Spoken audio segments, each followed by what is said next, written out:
Hello friends, welcome to Gyanshree education tutorial. Here I am Shweta. तो आज हम आपके लिए लेकर आए हैं super 20 questions of child development and pedagogy. देखिए, ये बहुत इंपॉर्टेंट सब्जेक्ट है, बहुत इंपॉर्टेंट क्वेश्चंस आते हैं इसके अंदर, क्योंकि इसके अंदर हमने बच्चों के अकॉर्डिंग सोच के चलना होता है। हम अपनी सोच बच्चों के ऊपर थोप नहीं सकते हैं। तो ऐसा अगर हम सोचें कि बीएड में हमें ये सारा कुछ पढ़ाया जाता है तो ठीक पढ़ाया जाता है, क्योंकि हमें आगे जो बच्चों को पढ़ाना है तो वो हमें नई पद्धति के अनुसार बताना है। और ये जो जितने भी हमारे लेखक हुए हैं, ये सारा बच्चों को बताने के लिए कि ऐसी टेक्नोलॉजी यूज करनी चाहिए हमें बच्चों के लिए, तो ये सारे के सारे हमारे अब्रॉड से आई हुई है, फॉरेन से आई हुई है। मीन्स एक अच्छे वे में आई हुई है। वहां पे बच्चों को कभी भी पनिश नहीं किया जाता है, ठीक है। तो वहां की टेक्नोलॉजी हम अपने यहाँ पर बच्चों को सिखाते हैं। तो हम स्टार्ट करते हैं अपने वीडियो के अंदर। तो फर्स्ट क्वेश्चन हमारा रहेगा क्वेश्चन नंबर 1, शर्म और गर्व, शेम एंड प्राउड। देखिए, ऐसी चीज आती है जैसी भावना का विकास किस अवस्था में होता है, आती है ये शर्म। बहुत लोगों की ये थिंकिंग है कि जब किशोरावस्था में आते हैं, जब एडोलेसेंस में आते हैं तो बच्चों को शर्म आती है, लड़कों को शर्म आती है, लड़का सबके साथ बात करना छोड़ देता है, लड़की थोड़ा सा अपना इंट्रोवर्ट हो जाती है। ऐसा नहीं है, ये हमारी थिंकिंग है, क्योंकि हम उनके ऊपर रोक टोक लगा देते हैं उस एज के अंदर। एक्चुअल में जो होती है ना ये वाली एज, वो होती है बिल्कुल शैशव अवस्था। देखिए, मैंने लिख रखी है, इसका मतलब ये होता है 0 to 5। ध्यान करना स्टूडेंट्स, जब छोटा बच्चा होता है, हमारी गोदी में होता है या किसी की भी गोदी में होता है, हम उसको बोलते हैं कि आ जाओ हमारे पास आ जाओ, तो वो बच्चा एकदम शर्मा जाता है। कभी आपने नोटिस किया? नहीं किया तो अब आप करना। तो उस टाइम पे उसको शर्म का एहसास होता है, एक डर का भी एहसास होता है, वो जाता नहीं है जल्दी जल्दी किसी के भी पास। और ऐसे ही हम कहें कि शेम एंड प्राउड, प्राउड की भी होती है। बच्चा 1 साल का हुआ, 2 साल का हुआ, हम बच्चे को हमेशा कहते हैं you are a very good boy, you are nice. ऐसे करके हम बच्चों को ना थोड़ा सा पंपिंग करते हैं बच्चों के साथ, तो बच्चों के अंदर ना बहुत प्राउड सा आना शुरू हो जाता है। आप करके देखना, या अपने आसपास के बच्चों को देखना कि उनकी मम्मी उनके साथ कैसा बिहेव करती है, तब आपको बहुत अच्छे से क्लियर हो जाएगा ये कि शेम एंड प्राउड कब आता है। तो मैं आपको पहले ही बता रही हूँ, शैशव अवस्था 0 to 5 ईयर के अंदर जो आती है वो होती है, ठीक है। फिर आती है बाल्यावस्था। बाल्यावस्था जब हमारी स्टार्ट ही हो गई है शैशव अवस्था से, उसके अंदर आई गए, तो वो तो जो उसके अंदर है ना चीजें, वो और टिल द लाइफ वो चलती रहेंगी, ठीक है। किशोरावस्था मैंने बता दिया, उसके अंदर नहीं होता है। और वृद्धावस्था वो तो आप समझ ही गए होंगे, उसके अंदर तो जाना ही नहीं है हमने, ठीक है। तो सेकंड क्वेश्चन मेरा आता है, मैकडूगल के अनुसार मूल प्रवृत्ति जिज्ञासा का संबंध कौन से संवेग से है। संवेग मतलब हमारी जो इमोशंस आते हैं। अब हमारे इमोशंस बहुत सारे होते हैं, कभी देखना, कभी गुस्सा आ जाएगा, कभी डर, कभी अच्छी फीलिंग आ जाना, कभी प्राउड आ जाना, कभी ऐसा होता होगा। तो इसके अंदर ना हमें जो दे रखी है ऑप्शंस है घृणा, आश्चर्य, भूख। देखो, अब इसके अंदर क्या है, वो कह रहे हैं कि कौन से संवेग से है। जिज्ञासा, जिज्ञासा कोई भी चीज आप एकदम बताएंगे ना तो एकदम आश्चर्य होगा, एकदम हम ऐसे क्यूरियोसिटी में देखेंगे कि क्या चीज थी। तो आंसर मुझे मिल रहा है, क्या आंसर रहेगा मेरा? आश्चर्य। भय, भय तो डर होता है, डर तो अपने आप ही आएगा ही आएगा। इसका हमारा जिज्ञासा के अंदर कुछ भी नहीं है। हम कभी ऐसे क्यूरियोसिटी नहीं रखते हैं कि भय लगेगा, डर लगेगा, और उल्टा हम बताते हैं बच्चों को कि डरना नहीं है, डट के सामना करना है। फिर आता है घृणा। घृणा तो हम वैसे भी नहीं सिखाते, बच्चे के अंदर अपने आप ही आ जाती है कि इसके साथ ऐसे, इसके साथ वैसे। सी आता है आश्चर्य। आश्चर्य मतलब एकदम हैरानी, क्यूरियोसिटी की क्या होगा।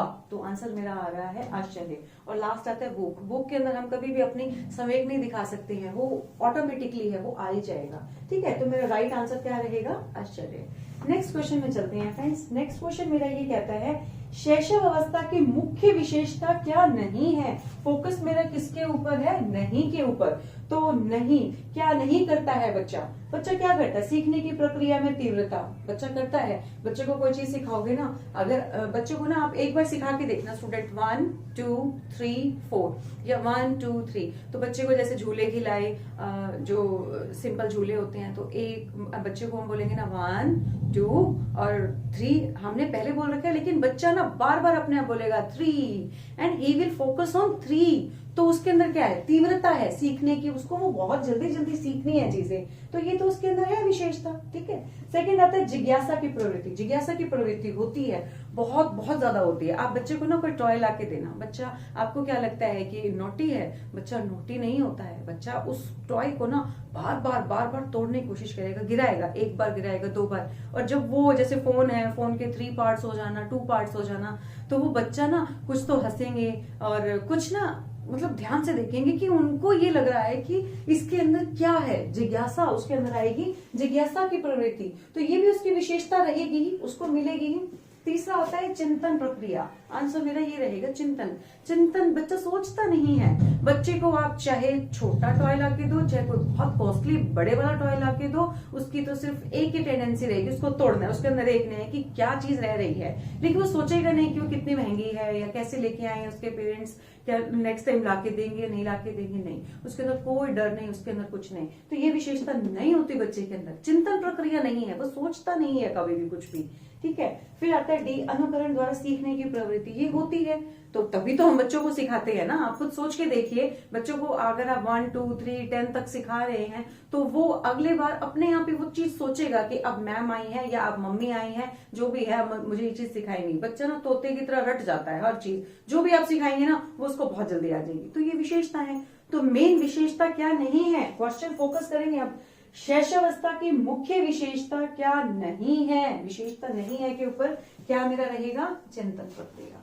ठीक है, क्लियर। अब इसके बाद हम आगे चलते हैं। क्वेश्चन नंबर 4 कहता है समान आयु स्तर के बालक बालिकाओं का बौद्धिक स्तर भिन्न होता है, यह कथन किसका है। पहले तो हम इस कथन के ऊपर चलेंगे कि कथन कहता क्या है, क्या कथन है।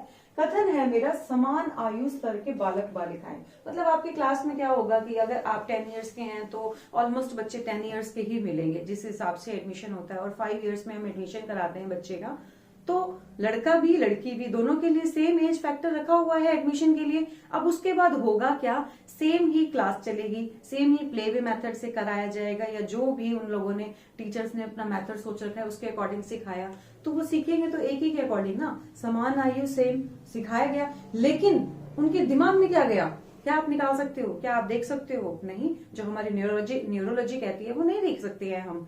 तो उसके अंदर क्या है, क्या उसने सेम सीखा। अगर मैम ने हमें आज 100 तक काउंटिंग सिखाई तो क्या हम श्योर है कि हमें 100 तक आ गई, नहीं आई। आज अगर हम बीएड कर रहे हैं, अगर आज हम कंपटीशन एग्जाम की तैयारी कर रहे हैं, अब मेरे इन क्वेश्चन से ही देखना, मैं 20 क्वेश्चन कराऊंगी, क्या आपको 20 एकदम आ जाएंगे सभी। आप अगर आप सेम एज में कर रहे हो, नहीं आएंगे। किसी को 2 बार इसको रीड करने की जरूरत है, किसी को 3 बार रीड करने की जरूरत है, किसी को पहली बारी में आ जाएंगे। तो ये हमारी बुद्धि लब्धि के ऊपर डिपेंडेंट होता है, हमारे कौन से माइंड न्यूरोलॉजी के अंदर वो फैक्टर काम करता है, राइट। तो मेरा आंसर इसका मैं आपको बता देती हूँ, हरलोक जी ने ये हमारे को सिद्धांत दिया था, ये कथन था। तो अब इससे ना मिलते जुलते देखो, पहले मैंने आपको बता दिया हरलोक है इनका जो कथन था, फिर उसके बाद ना हल आ रहा है, ये दोनों ना मिलते जुलते हैं, तो कंफ्यूज करने के लिए तो आप इस वीडियो को ना 2-3 बार देखना, तो आपको याद हो जाएगा। और फिर जब इस क्वेश्चन के ऊपर आओ ना, फिर से एक बार चला के देखना। मेरे आंसर बोलने से पहले आपको आंसर करना है, करेंगे या नहीं करेंगे, आई थिंक करेंगे। और सी ऑप्शन आ रहा है स्टेनले हॉल, अब यहाँ पर भी हॉल आ रहा है, तो हम क्या कर रहे हैं कि हल हॉल ऐसे कुछ कुछ मिलता जुलता आता है, तो ये थोड़ा सा याद रखेंगे, सुन के ये चीजें याद रहेंगी, देखने से याद नहीं होती हैं। फिर लास्ट दे रखा है गैसेल, तो एल तो लास्ट में भी आ रहा है ना, तो याद करने का तरीका क्या है, आप इसको 2-3 बार देखें, 2-3 बार सुने, आंसर मेरा यहाँ पर ए रहेगा, राइट। इसके बाद मैं नेक्स्ट क्वेश्चन में चलती हूँ। क्वेश्चन नंबर 5 मेरा ये कहता है 17वीं शताब्दी तथा 18वीं शताब्दी के दार्शनिकों ने मनोविज्ञान का आधार क्या बताया है। मनोविज्ञान याद करने का तरीका बता रही हूँ, कोई ये नहीं कि आपको इतनी सारी बुक्स उठानी है, याद करना है। यहाँ पे ये दे रखे ना मनोविज्ञान, यहाँ पर मन प्लस विज्ञान, ठीक है। तो अब मैं इसके अंदर आपको याद करने का मेथड बता रही हूँ, आपको क्या करना है, मन और आंसर चुप करके आप मन पे कर देना, ठीक है। तो ये मनोविज्ञान का आधार है, आधार मीन्स बेस है, मन के ऊपर तो बताएंगे ना। हमें हमारी मम्मी कहती है कि चलो आज ना हम साग बना देते हैं, तो हम क्या कहते हैं, मेरा मन नहीं है खेलने का, मेरा मन नहीं है, या मेरा मन कर रहा है कुछ करने का। तो ये सारी की सारी चीजें किसके ऊपर डिपेंडेंट है, हमारे मन के ऊपर। और किसके ऊपर डिपेंडेंट नहीं है, आत्मा। आत्मा तो कुछ नहीं बोलती, ठीक है। तो आंसर कभी भी मत सोचना आत्मा के ऊपर जाएगा, किसी ने आत्मा की स्टडी नहीं कर रखी है। चेतना, व्यवहार नहीं जा रहा हमारा, चेतना भी नहीं आएगा, आपका व्यवहार भी नहीं आएगा, आंसर हमारा क्या बनेगा, मन, करेक्ट। इसके बाद क्वेश्चन नंबर 6 में चलते हैं, लर्न करने वाला क्वेश्चन है, मनोविज्ञान का जनक किसे कहा जाता है, मीन साइकोलॉजी का जनक, फादर ऑफ साइकोलॉजी कौन है। ऐसे ना 2-3 क्वेश्चन सोल्व भी कराऊंगी, ऐसे एक आधा क्वेश्चन पेपर के अंदर जरूर बनता है। तो फर्स्ट मेरे को दे रखा है वाटसन, नहीं आएगा। बी दे रखा है विलियम वुड, तो मेरा आंसर ये रहेगा। देखो इसके अंदर मैं कोई वो नहीं, आपको ट्रिक नहीं बता सकती, just you have to learn this. तो विलियम वुंट रहेगा। और इसके ऑप्शन जॉन लॉक दे रखी है, सिगमंड फ्राइड दे रखी है, ये नहीं आएंगे ऑप्शन। जो आंसर क्या रहेगा, फादर ऑफ फिलॉसफी कौन है, हमारे William Wundt, right. Next question में चलते हैं हम। क्वेश्चन में है विकास कभी ना समाप्त होने वाली प्रक्रिया है। यस ऑफ कोर्स, जो हमारी डेवलपमेंट है कभी भी नहीं रुकती। जब हम पैदा होते हैं तब हमारी डेवलपमेंट शुरू होती चली जाती है, हमारे बॉडी पार्ट्स बढ़ते चले जाते हैं, हमारा जो माइंड है वो और ज्यादा बढ़ता चला जाता है, हमारे जो भाषा है, जो हमारे शब्द हैं, वो सारे के सारे माइंड के अंदर बढ़ोतरी ही करते हैं। तो विकास तो हमारा चल ही रहा है, ठीक है। तो ये कैसे चलता है, कॉन्टिन्यूटी चलती ही रहती है। इंसान हमेशा जब तक मरता नहीं है ना तब तक कुछ ना कुछ सीखता ही जाता है, ठीक है। तो इसके अंदर हमें ऑप्शन दे रखिए, अंतः संबंध का सिद्धांत मीन्स प्रिंसिपल ऑफ इंटरेक्शन। इसके इंटरेक्शन से क्या होगा, अगर आप किसी की इंटरेक्शन में आ रहे हैं, किसी के साथ बात कर रहे हैं, तो क्या आपका विकास हो रहा है, विकास हो रहा है, लेकिन एग्जैक्ट तो नहीं हो रहा ना। इसके बाद आता है आपका निरंतरता का सिद्धांत means principle of continuity. Yes, answer मेरा यही बनेगा। क्यों बनेगा, क्योंकि ये कॉन्टिन्यूटी है। अगर आप किसी भी चीज को कॉन्टिन्यूटी में करते चले जाएंगे ना तो वो आपको अच्छे से क्लियर भी होगा और वो आपके माइंड के अंदर बैठ जाएंगी चीजें, जिससे कि आपका विकास निरंतर चल रहा है। हर चीज निरंतर चल रही है, सुबह से लेके रात तक, रात से लेके सुबह तक वो आपका विकास चलता ही जा रहा है, ठीक है। इसके बाद आपको सी ऑप्शन के अंदर दे रखा है एकीकरण का सिद्धांत। इससे क्या होगा, आपका इंटीग्रेशन की आप एकीकरण कर रहे हैं, नहीं कोई कंसेप्ट ही नहीं बनता है, उससे विकास नहीं होता है आपका। नेक्स्ट आता है अंतः क्रिया का सिद्धांत मीन्स प्रिंसिपल ऑफ इंटरैक्शन। फिर वही वाली बात आ जाती है, इंटरैक्शन करना। हमें इंटरैक्शन नहीं करना है, हमने निरंतरता मीन्स कॉन्टिन्यूटी के अंदर कोई भी चीज सीखनी है। तो उससे क्या होगा, हमारा विकास कभी भी समाप्त नहीं होगा, ठीक है। तो मेरा राइट आंसर बनेगा निरंतरता का सिद्धांत। इसके बाद क्वेश्चन आता है, क्वेश्चन नंबर 8, बच्चों में बौद्धिक विकास की 4 विशिष्ट अवस्थाओं की पहचान की गई, किसने कहा। तो सबसे पहले मैं आपको ये बताना चाहूंगी कि बौद्धिक विकास होता क्या है। देखो, हम ना हमेशा बच्चों को ये बात बोलते हैं कि बच्चे you are very intelligent, you are very intelligent, लेकिन कभी नोटिस करना, क्या कभी किसी ने ये कहा है you are having a intellectual property, नहीं कहा। लेकिन जब आप थोड़े से बड़े होंगे ना, जब आप ये वाले कंसेप्ट के अंदर आएंगे, तब आपको अच्छे से समझ में आएगा कि what is the difference between intelligence and what is the difference between intelligence and intellectual development. Intellectual के अंदर क्या होता है, आपका बौद्धिक विकास हो रहा होता है। मीन्स उसके अंदर क्या होगा, आप जो चीज कर रहे हैं ना, एग्जैक्ट कर रहे हैं, आपको रीजन के साथ वो चीजें पता है। और इंटेलिजेंट तो कोई भी हो सकता है, लेकिन उस इंटेलिजेंस को इम्प्लीमेंट करने के लिए जो चीजें होती है ना, वो आपकी क्या होती है, इंटेलेक्चुअल। तो वो बच्चों में बौद्धिक विकास, बच्चों के अंदर ही हमें जरूरत है बौद्धिक विकास करने की। आज के टाइम पे पता है क्या, पहले के टाइम पे क्या किया जाता था कि बच्चा जब जॉब करने जाएगा ना, जब वो अडल्ट हो जाएगा, जॉब करेगा, तब हम सोचते थे कि वो इंटेलेक्चुअल, उसकी चीजें समझ में आ रही हैं। लेकिन हम पहले ही, आज से ही ये सब चीजें डालना शुरू कर चुके हैं बच्चों के अंदर, ताकि बच्चे के अंदर इंटेलेक्चुअल प्रॉपर्टीज, उसके अंदर विकास हो, ठीक है। तो ये किसने कहा था, ये किसने कहा था, पियाजे ने कहा था। ये चीज लर्न करने की है, कंफ्यूजन देती है। इस कंफ्यूजन को दूर करने के लिए आप अपने बुक उठाएंगे, बुक के अंदर पढ़ेंगे, और अगर बुक नहीं उठा रहे हैं तो इस वीडियो को आप बार बार चलाएंगे और अपनी प्रैक्टिस करेंगे तो आपको लर्न हो जाएगा, ठीक है। ऑप्शन के अंदर वैसे हैं कोहलबर्ग, एरिक्सन, स्किनर, तो कुछ भी हमें ठीक लगता है। अगर तुक्का भी मारना है ना तो याद करना इंटेलेक्चुअल पियाजे, ठीक है, तो याद रह जाएगा आपको। फिर उसके बाद आता है क्वेश्चन नंबर 9। क्वेश्चन नंबर 9 के अंदर हम कहते हैं प्राथमिक स्तर पर एक शिक्षक में निम्न में से किसे सबसे महत्वपूर्ण विशेषता मानना चाहिए, ठीक है। अब क्वेश्चन कह रहे हैं कि प्राथमिक स्तर तक, प्राथमिक स्तर हमारा क्या होता है, आपका 1 to 5। जब आप एक प्राइमरी टीचर बनेंगे तब आपको क्या चीजें, उस शिक्षक के अंदर क्या चीजें ऐसी होनी चाहिए। तो पहला आता है पढ़ने की उत्सुकता। मतलब अगर आप किसी को सिखाते हो तो ये थोड़ी है कि अगर आपके अंदर पढ़ने की उत्सुकता है तो बच्चे के अंदर भी होगी, नहीं, ये तो बिल्कुल भी नहीं हो सकता है, सोच भी नहीं सकते हैं आप ऐसा। हाँ, आप पढ़ सकते हैं, लेकिन आप अपनी चीजें किसी को सिखा कैसे सकते हैं। बात ये की जा रही है, शिक्षक की बात करी जा रही है, ठीक है। ध्यान रखना, कई बार हम ना ये नहीं ध्यान देते कि शिक्षक की बात हो रही है, हम सोचते हैं बच्चों के ऊपर ही फोकस्ड है तो बच्चे के अकॉर्डिंग आंसर देना है। सेकेंड आता है धैर्य और दृढ़ता। यस, आंसर ना यही बनेगा। क्यों, क्योंकि ना एक जो टीचर होता है उसके अंदर सहन करने की क्षमता होनी चाहिए और एक दृढ़ता होनी चाहिए। चाहे टीचर को 10 बार कराना पड़े, 20 बार कराना पड़े, तो उसको घबराना नहीं चाहिए कि मैं बार बार करा रहा हूँ, बच्चा मुझे रिस्पॉन्स नहीं दे रहा। तो यहाँ पर मुझे क्या है कि जो छोटे बच्चे होते हैं ना, आप उनके सामने ना कभी बोल के देखना कोई भी चीज, वो अपने माइंड के अंदर ग्रैप्स कर रहे होते हैं, लेकिन जब आप पूछते हो ना भाई आप सुन रहे हो, तो आप उनको देखोगे तो वो ऐसे से लगेंगे कि आपकी तरफ देख ही नहीं रहे हैं, लेकिन वो उनके माइंड के किसी कोने के अंदर जाके वो चीजें स्टोर हो रही होती हैं। ठीक है, तो इसके अंदर हमें गुस्सा नहीं करना बच्चे का कि बच्चा हमारी तरफ रिवर्ट नहीं कर रहा, बच्चा रिस्पॉन्स नहीं दे रहा। बच्चा नहीं देगा, बच्चा बच्चा ही है। ठीक है, तो आंसर में क्या आएगा मेरा, धैर्य और दृढ़ता। फिर भी मैं आंसर पढ़ देती हूँ आगे जो इसके ऑप्शंस हैं। शिक्षण पद्धतियों और विषयों के ज्ञान में दक्षता। शिक्षण पद्धति, आपने बीएड कर ली सारी, आपने बुक सारी की सारी रट ली, लेकिन आपको उसको इम्प्लीमेंट करना नहीं आ रहा है, तो उसका फायदा क्या हुआ।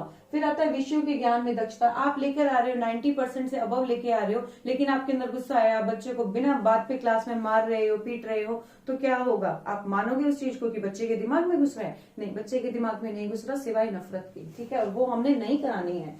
फिर इसके बाद आता है डी ऑप्शन, अति मानक भाषा में दक्षता। मतलब आपके पास बहुत सारे वर्ड्स हैं, आपने बहुत सारे एंटोनिम सिनोनिम ये सारा कुछ कर रखा है, बच्चे के लिए कोई वर्क नहीं करेगा। बच्चे के लिए क्या काम करेगा, आपकी फ्रेंडशिप, आप बच्चे के साथ अच्छे व्यवहार के साथ कितनी देर तक पढ़ा पाते हो, धैर्य कितना रखते हो और कितने दृढ़ निश्चय के साथ कराते हो। तो आपका आंसर जो बनेगा वो बनेगा धैर्य और दृढ़ता। ठीक है, फिर इसके बाद मेरे पास क्वेश्चन आता है, क्वेश्चन नंबर 10, निम्नलिखित में से किस अवस्था में बच्चे अपने समवयस्क समूह के सक्रिय सदस्य हो जाते हैं। मींस पीयर ग्रुप कब बना लेते हैं। अब ध्यान रखना है, इस क्वेश्चन को ध्यान से पढ़ेंगे हम कि बच्चे ग्रुप बनाते हैं, ग्रुपिज्म होते हैं, गुट बने हुए होते हैं। वो कब बनते हैं, किशोरावस्था में बनते हैं। जब हम कहते हैं ना टीन एज आ गई है, तब ये सारा कुछ हो जाता है। आप ध्यान रखना, जब बच्चा, अगर आपको ऐसे एज वाइज भी याद नहीं रख रहे ना, तो आप ये ध्यान रखना कि जब बच्चा आपके साथ बातें डिस्कस ना करके हर टाइम आपसे दूर भागे कि मुझे मेरे फ्रेंड्स की तरफ जाना है, और वो बातें आपके साथ डिस्कस ना करे, तब समझ लेना कि बच्चा आपके किसी ना किसी पीयर ग्रुप का सदस्य बन चुका है। अब वो आपसे डिस्कस नहीं करने वाला है। तो ऐसे टाइम पे आपको जरूरत है कि आप अपने बच्चे के साथ रहें, आप उसकी फोन वगैरह चेक करें कि वो कैसे दोस्तों के साथ बात कर रहे हैं, क्या बातें कर रहा है, कैसे चल रहा है आपका बच्चा। तो ये मेरे पास आंसर बन जाएगा किशोरावस्था। ध्यान रखेंगे, इस अवस्था में वैसे भी बहुत ध्यान रखने की जरूरत है, और हमें ज्यादा पता है क्योंकि हम अभी अभी थोड़े टाइम पहले ही इन सब एज में से निकल के आए हैं। तो हमें पता है कि फ्रेंडशिप क्या होती है और गुट क्या होते हैं, क्या जीना होता है, मतलब उनके साथ हम कैसा इंटरेक्शन रखते हैं। ठीक है, और इसके बाद ऑप्शन आ रही है प्रौढ़ावस्था, मतलब ये बुढ़ापे की अवस्था। बुढ़ापे की अवस्था का तो कोई इसके अंदर सीन ही नहीं बनता है। पूर्व बाल्य अवस्था मतलब बच्चा की बहुत छोटा है, गोदी वाला है, तो वो कौन से ग्रुप में जाएगा, तो आप सोच सकते हैं तो जाएगा ही नहीं। और फोर्थ ऑप्शन आती है बाल्य अवस्था। बाल्य अवस्था के अंदर पता क्या होता है, बच्चा दोस्तों के साथ खेलता है, गर्ल्स भी उसके फ्रेंड्स होते हैं, होती हैं, बॉयज भी होती हैं, वो खेल रहा है, उसके अंदर कोई नफरत नहीं होती। बस यही होता है कि मेरी चले, मेरा मेरा टॉय, बस इससे ज्यादा और कुछ भी नहीं होता है। उस टाइम पे उसको माँ बाप के प्यार की बहुत ज्यादा जरूरत होती है। तो आंसर मेरा क्या बनेगा, किशोरावस्था। राइट फ्रेंड्स, इसके बाद चलते हैं हम क्वेश्चन नंबर 11 के अंदर। क्वेश्चन नंबर 11 कहता है मेरा, निम्न कक्षाओं में शिक्षण की खेल विधि पर आधारित है। मतलब निम्न कक्षाएं मतलब प्ले वे जो क्लासेस होती है ना, उनके बारे में हम बात कर रहे हैं कि वहां पर क्या खेल विधि क्या होना चाहिए वहां पे। सबसे पहले शारीरिक शिक्षा कार्यक्रमों के सिद्धांत, मतलब आप जितने मर्जी फिजिकल एजुकेशन, फिजिकल एक्टिविटीज उसके अंदर डाल दो, तो उससे क्या होगा, बच्चा क्या खेल खेल में सीख पा रहा है लेकिन एग्जैक्ट नहीं हो पा रहा है। ठीक है, तो मेरा ये आंसर रॉन्ग हो जाएगा। बी ऑप्शन में चलती है शिक्षण की विधियां। आप बीएड के अंदर जितनी मर्जी शिक्षण की विधियां सीख लीजिए, लेकिन जब आप बच्चे पे इंप्लीमेंट नहीं कर पा रहे ना, तो आपकी सारी पढ़ाई वेस्ट है। तो मेरा ये आंसर रॉन्ग हो जाता है। सी ऑप्शन में आता है विकास और बुद्धि। करेक्ट आंसर मेरा ये है, विकास और बुद्धि। विकास भी चाहिए, डेवलपमेंट भी चाहिए, किसकी, उसकी बॉडी के अंदर भी और उसके माइंड के अंदर भी। ये नहीं कि उसको खाना खिलाते रहो कि भाई ठीक है खाते रहो, उसका माइंड पे नहीं, उसका माइंड से निकलवाओ वो सब चीजें कि जो चीज वो कर रहा है वो निकाले। मीन्स अगर हम पढ़ा रहे हैं ना उसको, तो रिवीजन कराओ। तुम भी बताओ बेटा, 4 क्वेश्चन हम बताए हैं, अब 4 को आप बार बार रैपिड फायर में शफल कर करके उससे सुनो, तो उसके माइंड भी फटाफट से काम करेगा। तो हम ये ना खेल वे जो विधि होती है हमारी, प्ले वे मेथड होते हैं, उसके अंदर हम यही करते हैं, प्यार प्यार में खेल खेल में करते हैं। लास्ट ऑप्शन आती है आपके पास शिक्षण के सामाजिक सिद्धांतों पर। बच्चे को हमने सामाजिक नहीं बनाना, बच्चा अपने आप ही सामाजिक बन जाता है। ठीक है, तो मेरा ये आंसर रॉन्ग रहेगा। इसके बाद आता है मेरा क्वेश्चन नंबर 12, बच्चों के संज्ञानात्मक विकास मीन स्पॉन्टेनिटी डेवलपमेंट को सबसे अच्छे तरीके से कहाँ परिभाषित किया जा सकता है। मीन्स जो चीजें आप करा रहे हो, कराती तो मदर भी है, कराती तो आपकी मदर टीचर भी है, बच्चों को वो सब भी कराया जाता है। तो वो कहाँ पर वो इम्प्लीमेंटेशन होगा? सबसे पहले आ रहा है खेल के मैदान में, क्या नहीं होगा ये आंसर, क्योंकि आपको सोच के देखो जो चीजें आप करा रहे हो, क्या सिर्फ उसको प्लेग्राउंड में ही आप लेकर जाएंगे? नहीं, ऐसा तो नहीं हो सकता। सेकंड आता है ग्रह में, क्या बच्चा घर पे ही रह जाएगा? अगर रह जाएगा ना तो अब आप सोच के देखना, अब आपके ऊपर ये क्वेश्चन मैं डालती हूँ कि बच्चा अभी हमारी सिर्फ ऑनलाइन क्लासेस चल रही हैं, बच्चा तो घर पे ही है, कोरोना के चक्कर में हम तो बाहर अभी उसको क्लासेस में भेजते नहीं है, क्लासेस लग भी नहीं रही है, ठीक है। तो क्या घर पे क्या हम क्या उसको सारी वो फैसिलिटीज दे पा रहे हैं? नहीं दे पा रहे हैं, जो कि उसको स्कूल में, जो कि उसको उसकी क्लास में मिलती है, जो एनवायरनमेंट उसको वहां मिल रहा है ना, वी कांट प्रोवाइड दैट, ठीक है। फिर सी आता है विद्यालय एवं कक्षा में। यही बात ही तो मैं कह रही हूँ कि विद्यालय में जाएगा बच्चा, कक्षा में ज्यादा सीख के आएगा, हमें भी बहुत अच्छे से वो बता पाएगा कि क्या हुआ क्या नहीं हुआ। लास्ट आता है ऑडिटोरियम। ऑडिटोरियम का तो कोई इसके अंदर मीनिंग ही नहीं बनता। तो मेरे पास जो ऑप्शन बनेगी सी ऑप्शन बनेगी करेक्ट ऑप्शन, विद्यालय एवं कक्षा में। क्वेश्चन नंबर 13 में चलते हैं। क्वेश्चन नंबर 13 के अंदर क्या है? आधुनिक मनोविज्ञान का जन्मदाता किसे कहा जाता है? तो ऐसे टाइप के ना मैंने अभी आपको एक और भी कराया था, पहले कराया था मैंने आपको मनोविज्ञानिक का जन्मदाता किसे कहा जाता है, मीन्स फादर ऑफ साइकोलॉजी। अब आ रहा है आधुनिक, means modern father of psychology. तो इसका आंसर रहेगा आपका विलियम जेम्स, ठीक है। तो ये याद करने की जरूरत है आपको, कंफ्यूज करने के लिए वो वाली भी ऑप्शन डाल देंगे। विलियम वुंड दे रखा है, बी के अंदर कॉहलर दे रखा है, सी के अंदर जीन पियाजे दे रखा है और डी के अंदर आपको दे रखा है विलियम जेम्स। तो आपका आंसर क्या रहेगा? William James. तो इसको याद करने का मेथड यही है कि आप इसको बार बार वीडियो को देखें और अपनी बुक के अंदर से, तो आपको बहुत अच्छे से याद हो जाएगा। नेक्स्ट क्वेश्चन आ जाता है क्वेश्चन नंबर 14। व्यवहारवाद का जन्मदाता किसे कहा जाता है? मीन्स जो बिहेवियर के ऊपर काम हो रहा है उनको, उनके जन्मदाता किसे कहा जाता है? तो याद करने का आपको मैं बता चुकी हूँ, तो याद करना पड़ेगा, वाटसन ने बोला था। तो इसके ऑप्शन पढ़ देती हूँ। Sigmund Freud, B Thorndike, C Watson and D आपका आ रहा है स्किनर। तो आंसर आपका क्या रहेगा? सी वॉटसन, राइट। फिर उसके बाद हम क्वेश्चन नंबर 15 में चलती हैं। क्वेश्चन नंबर 15 कहता है जब विद्यार्थियों को समूह में किसी समस्या पर चर्चा का अवसर दिया जाता है तब उनके सीखने का वक्त क्या कहलाता है? ठीक है, कैसे होता है, उसको क्या बोलते हैं? आप लोग देखते भी होंगे आपके स्कूल में कई बार ऐसे टाइप की चीजें कराई जाती हैं, ग्रुप डिस्कशंस होती हैं, या फिर टीचर्स भी आपस में कभी कोई डिस्कशन कर रहे होते हैं। तो वैसे हम यहाँ पर फोकस कर रहे हैं बच्चों के ऊपर। लिख रखा है यहाँ पे, जब विद्यार्थियों के समूह में किसी समस्या पर चर्चा हो रही होती है तो क्या होता है? जो नॉर्मली बच्चे आपस में खड़े होकर आपस में बातें नहीं कर रहे होते हैं जैसे, तो उसमें क्या होता है, जो उनका उस सीखने का वक्त स्थिर रहता है। देखो याद करो, वक्त तो कभी भी स्थिर नहीं रहता, वक्त तो चलता ही रहता है। तो ये ऑप्शन तो आपकी रॉन्ग हो गई। नेक्स्ट में चलते हैं, अवनत होता है मतलब डिक्लाइंस, सब कुछ खत्म हो जाता है। नहीं, ऐसा तो कभी भी नहीं होता। सी ऑप्शन में चलते हैं, समान रहता है। समान नहीं रहता, वक्त हमने बोला कि वृद्धि होगी, तो ये रॉन्ग हो गया आंसर। डी में चलते हैं, बेहतर रहता है, means becomes better. Yes, of course कुछ ना कुछ तो सीखता ही है बच्चा, चाहे अच्छे में चाहे बुरे में, लेकिन उसकी बुद्धि का विकास वहां पर हो रहा होता है, राइट। तो आंसर मेरा क्या बनेगा? बेहतर रहता है सीखने का वक्त। तो क्योंकि ना बच्चा जब आपस में जब बातें करता है ना तो ज्यादा सीखता है। और वो बच्चा कहाँ से सीख रहा है? हमने जो उनको संस्कार दे रखे हैं, तभी तो हमारा बच्चा भी कुछ सीख के वहां पर बोल रहा होगा और फ्रेंड्स लोग भी बोल रहे होंगे। तो हर एक के जो पेरेंट्स होते हैं ना, संस्कार बहुत अच्छे देते हैं अपने अकॉर्डिंग। फिर वो आपस में जब डिस्कस करते हैं ना तो उनका जो वक्त होता है वो बेटर होता है, राइट। इसके बाद चलते हैं क्वेश्चन नंबर 16 के अंदर। भाषा के अर्जन और विकास के लिए सर्वाधिक संवेदनशील अवधि कौन सी है? अब देखो, अभी तक तो हम बात कर रहे थे कि हमारा मनोविज्ञान का या हमारे व्यवहारवाद का।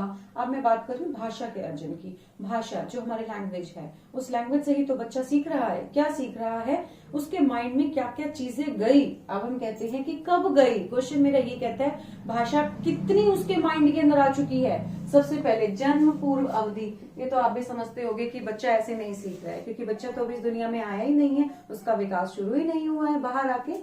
बी ऑप्शन में आता है प्रारंभिक बाल अवस्था। बात यहाँ पर मैं बिल्कुल यहाँ पर एक बार रोक के चल रही हूँ, आपको और ऑप्शन दिखाती हूँ। सी आता है मध्य बाल्यावस्था, डी आता है किशोरावस्था। बहुत लोग ये सोचते हैं कि बच्चा ना बड़ा होगा तब सीख रहा है, किशोरावस्था बाहर जाके सीख के आता है, लेकिन बिल्कुल भी नहीं। अब क्या हो रहा है, मैंने अभी आपको इस क्वेश्चन के अंदर भी बोला था कि बच्चा यहाँ से सीख के आगे जाके अपने फ्रेंड्स के साथ डिस्कस करता है। तो मैं यहाँ पर कह रही हूँ कि प्रारंभिक बाल्य अवस्था के अंदर भाषा के अर्जन और विकास की बात कर रहे हैं हम। संवेदनशील होती है। क्यों होती है? छोटा सा बच्चा जब होता है ना, यूं लगा लो आप 0 से 2 इयर्स या फिर 0 से 3 इयर्स, उस टाइम पे ना हम बच्चे के ऊपर ना कई बार कुछ पेरेंट्स क्या करते हैं, कहते हैं कि ठीक है अपने आप सीख जाएगा, अपने आप सीख जाएगा, लेकिन नहीं। अगर बच्चा जैसे तोतला बोल रहा है, कई पेरेंट्स ना बड़े खुश होते हैं कि हमारा बच्चा ना थोड़ा सा तोतला बोल रहा है, उसके साथ ना वैसा ही बोलते हैं प्यार प्यार में, वो उनका लाड होता है। लेकिन ऐसा लाड नहीं करना, बच्चे के माइंड के अंदर वो लैंग्वेज फिक्स हो गई है, ठीक है, तो थोड़ा टाइम लगेगा, जो सब हंसेंगे उसके, और टीचर्स को उसके ऊपर काम करना पड़ेगा, तो उसके ऊपर खुश होने की जरूरत नहीं है। अगर आपका बच्चा गलत बोल रहा है तो उसको आप फर्स्ट टाइम ही रेक्टिफाई करवा दीजिए, ठीक है, मेरे कहने पे आप रेक्टिफाई करवा दीजिए, उसमें खुश मत होइए, ठीक है।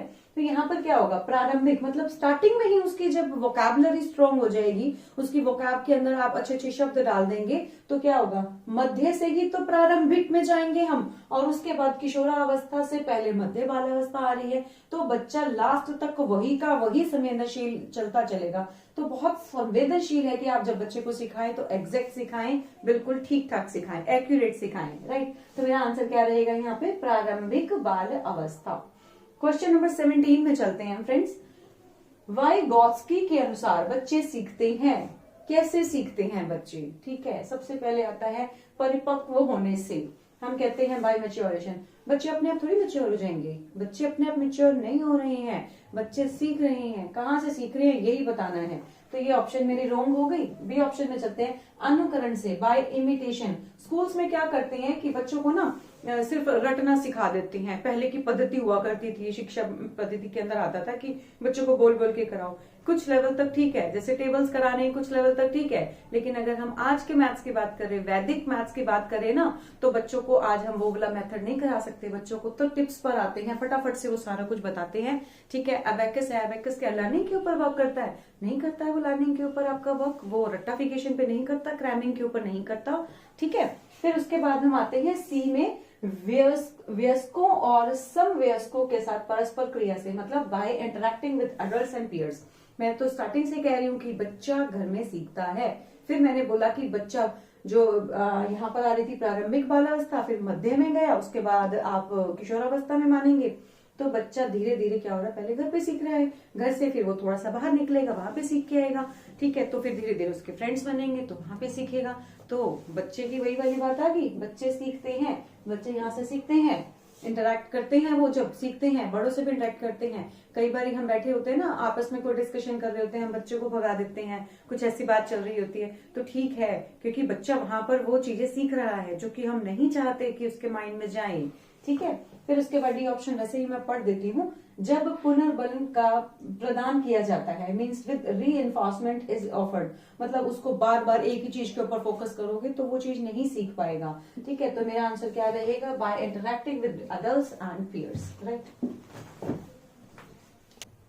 नेक्स्ट क्वेश्चन में चलते हैं हम। नेक्स्ट क्वेश्चन है हमारा, कक्षा में परिचर्चा के दौरान एक शिक्षक प्राय लड़कियों की तुलना में लड़कों पर अधिक ध्यान देता है, यह है किसका उदाहरण है? देखो, इसका क्वेश्चन का मतलब क्या है कि जब हम क्लास में है ना, तो जो टीचर है ना वो बॉयज के ऊपर ज्यादा फोकस करते हैं एज कम्पेयर टू गर्ल्स। तो पहली बात तो देखो, ये चीज मैं कहना चाहूंगी कि बिल्कुल गलत है। मैंने आपको स्टार्टिंग में जब बताया था कि जो एक होता है इंटेलिजेंस और एक होता है आपका इंटेलेक्चुअल, तो जो लड़कियां होती है ना वो इंटेलेक्चुअल होती हैं, उनका बौद्धिक विकास ज्यादा होता है, ठीक है, वो उन सब चीजों को जल्दी इंप्लीमेंट करती हैं अगर उनको अवसर मिले तो लेकिन कई टीचर्स ना शुरू से ही इसी फोकस में है कि लड़कों को आगे ज्यादा पढ़ाई रखो।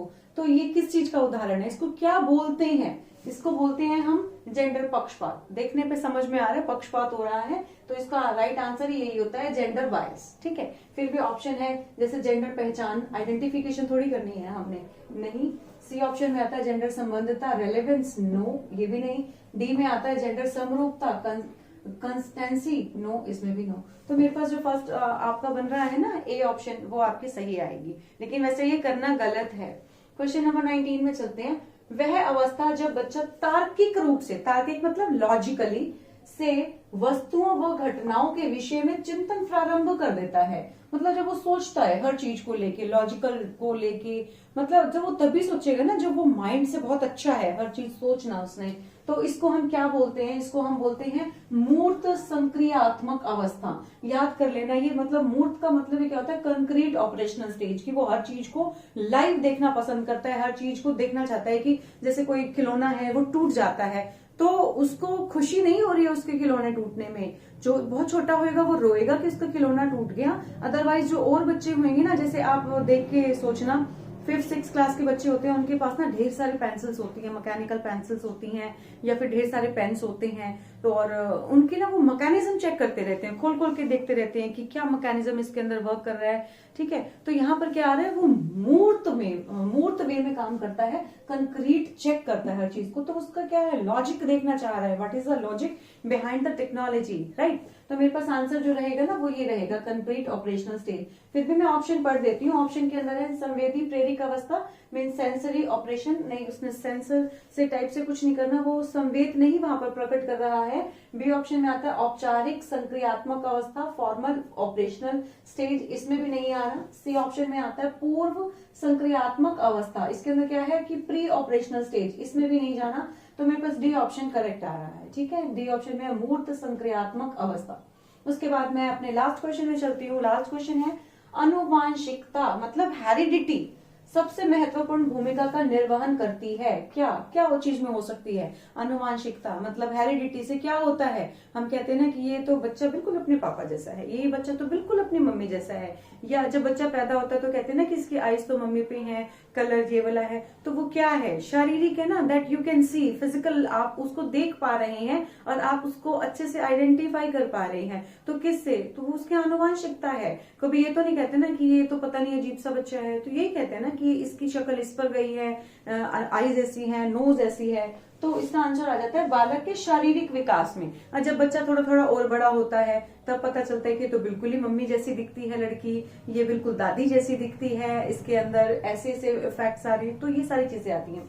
ऑप्शन के अंदर है बालक के भावनात्मक, भावना तो हमने देखनी ही नहीं है ना, हम तो आनुवांशिकता की सबसे महत्वपूर्ण कर रहे हैं। भावना है मतलब सोच तो वैसे ही होती है जैसा घर में बच्चा रह रहा है। ठीक है, तो पेरेंट्स की सोच बच्चों के ऊपर आती ही आती है। बी ऑप्शन में आता है बालक के सामाजिक विकास में।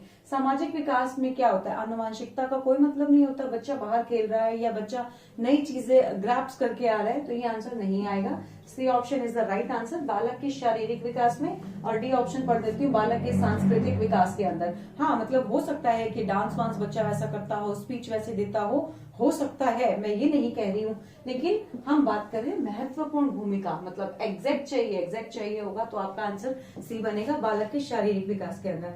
तो ओके फ्रेंड्स, मैं होप करती हूँ आपको मेरा ये जो लेक्चर है पसंद आया होगा। अगर पसंद आया तो प्लीज आप इसे लाइक करें, शेयर करें, कमेंट जरूर करें कि मेरा वीडियो आपको कैसा लगा है और नेक्स्ट आप कौन से टॉपिक के ऊपर वीडियो चाहते हैं। Okay right, thanks you.